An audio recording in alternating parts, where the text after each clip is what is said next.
Hello students, welcome to chemistry class. Today we are going to start new chapter atoms and molecules. And the topic for today is laws of chemical combination, under which we will discuss law of conservation of mass and law of constant proportions. Learning outcomes. After the completion of the topic, students will be able to number 1 state laws of chemical combination, means you will be able to write statements of laws of chemical combination. Number 2 define law of conservation of mass and law of constant proportions. Number 3 verify laws of chemical combination theoretically, means you will be able to prove these laws. Number 4 apply appropriate formula to solve numerical problems mainly based on law of conservation of mass. Students, firstly we will revise the term matter. As you all know, anything which occupies space and has mass is known as matter. For example, all solids, liquids and gases. An Indian philosopher, Maharishi Kanad, postulated that if we go on dividing matter, we will get smaller and smaller particles. The smallest particles beyond which further division will not be possible are known as Parmanu, that is atom. Students, I have this piece of chalk in my hand. If I break it, I will get smaller part. And again if I try to break it, I will again get a smaller part. And ultimately a stage will come when it will be in the powdered form and it will stick to my hand or my finger, but it will contain millions and billions of atoms. So matter is made up of very small particles called atoms which cannot be seen with naked eyes.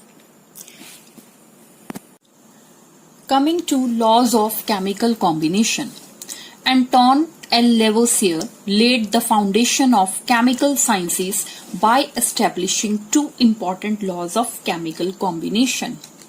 Number 1, law of conservation of mass given by Lavoisier. Number 2, law of constant or definite proportions stated by Joseph L. Proust. First law, law of conservation of mass. As the name is suggesting, conservation means same, means it doesn't change.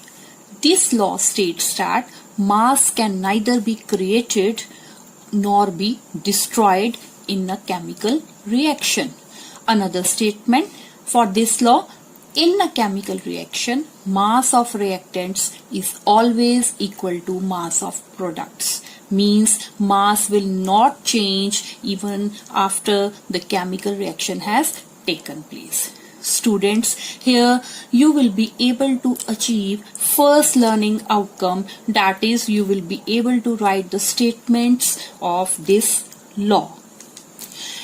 In general, if A and B reactants mix with each other to form C and D products, and we consider mass of reactants is equal to X gram and mass of products is equal to Y gram, then according to law of conservation of mass, X will be equal to Y, means mass of reactants will always be equal to mass of products.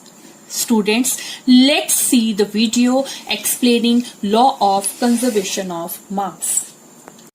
During a chemical reaction, new substances are created from the original substances, but the total mass of the reactants will be the same as the total mass of the products. This is the law of conservation of mass. Let's try an experiment to see how this works. Take approximately 7 grams of iron and 4 grams of sulfur. Iron and sulfur react with each other to form iron sulfide. Let us look at the mass of iron sulfide formed after the reaction. Note, that the iron sulfide has the same mass as the total mass of the iron and sulfur. This shows that mass is neither created nor destroyed in the chemical reaction. Thus, according to the law of conservation of mass, matter can neither be created nor destroyed. Discovering this law made it possible for scientists to understand more about different chemical reactions.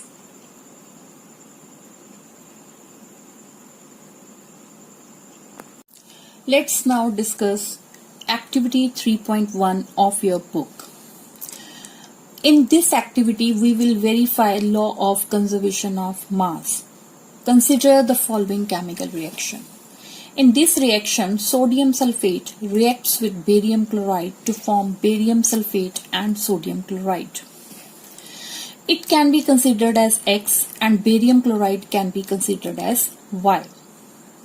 In this activity, we take a conical flask and hang a ignition tube, means test tube, inside it very carefully.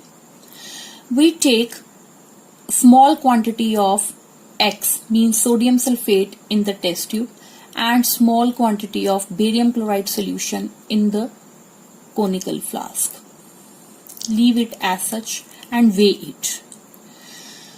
That will be the mass of reactants, means before chemical reaction. Be careful and put a cork on the conical flask. Now tilt the test tube so that both solutions X and Y mix with each other and chemical reaction takes place to form the products barium sulfate and sodium chloride. Cork is put here so that not even a single drop of the solution may come out, otherwise mass will change. Now after the chemical reaction, weigh the flask again. That will be the mass of products. Students, here you can see both values will be same. It means this law has been proved. So here you will be able to achieve third learning outcome, that is to verify the law of conservation of mass. Example.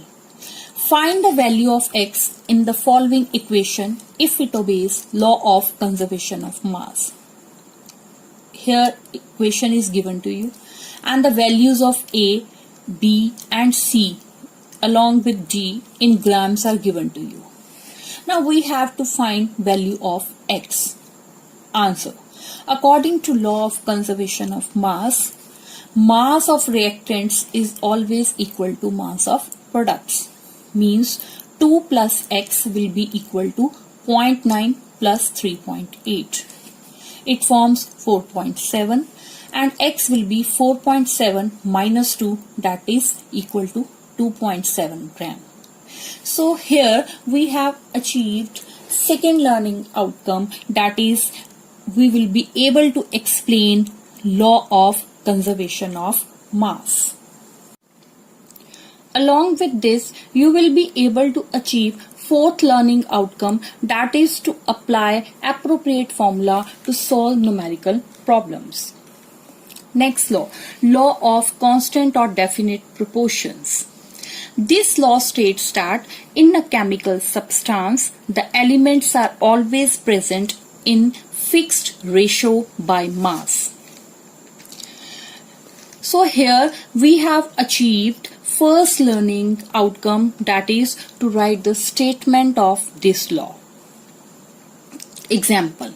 Let's consider the example of water having chemical formula H2O. Students, mass of hydrogen is equal to 1 gram and oxygen has mass is equal to 16 gram.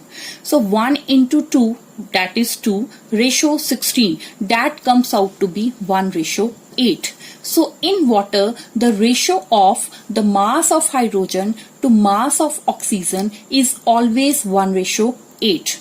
Whatever the source of water, whether you take tap water, river water or lake water, this ratio will not change. Moreover, if we add this ratio, that is 1 plus 8 is equal to 9 gram, then 9 gram of water on decomposition will produce 1 gram of hydrogen and 8 gram of oxygen. Similarly, another example, ammonia, having chemical formula NH3. Mass of nitrogen is equal to 14 gram and hydrogen is equal to 1 gram. So ratio will be 14 ratio 1 into 3, that is 14 ratio 3. So nitrogen and hydrogen in case of ammonia are always present in 14 ratio 3 by mass. Here you will be able to achieve second learning outcome, that is to explain this law. So students, at the end of the topic, you will be able to achieve all the learning outcomes. Worksheet. Kindly solve this worksheet in your notebooks.